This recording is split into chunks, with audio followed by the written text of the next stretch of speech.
The Norwegian real estate king owns 150,000 apartments and has a fortune of over $5.1 billion. Here is his story from doing expeditions, rallycross, and being abducted to becoming a billionaire.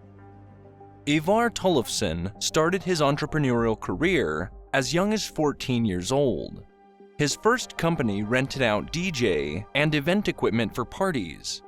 He continued to develop this business, and after 10 years, he bought the investing company Vest Invest.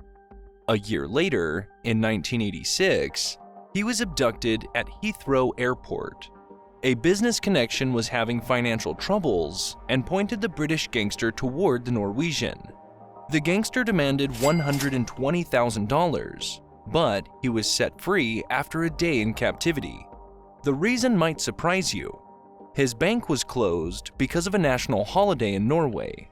In the trial after his abduction, 3 people were sentenced to prison, but the prominent Leicester gangsters were still on the run. Later, Interpol claimed a possible assassination in Norway could happen. The police responded with armed guards in his home. No assassination attempt was made, and the case later cooled down. Sadly, during this hectic part of his life, the investment in the company Vest Invest later went to zero after the company went bankrupt. He continued to run his party equipment business and became a world-known explorer in the Arctic. In 1991, he set the world record for crossing Greenland, about 600 kilometers or 370 miles on skis. A year later, he led a 5 mountains expedition to Elbrus, Kilimanjaro, Puncak Jaya, Aconcagua, and Mount McKinley. In 2005, he completed his boyhood dream of competing in Rally Dakar, ending in a solid 4th place. After all these wild adventures, his real estate journey really took off. In 2001, he came across a great opportunity.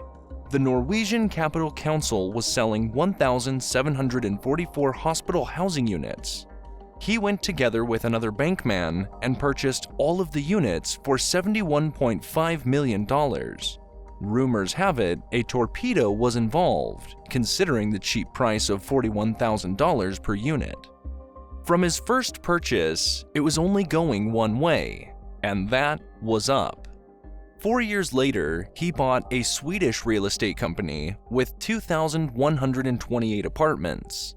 He used a method of high leverage to snowball his fortune at a rapid pace.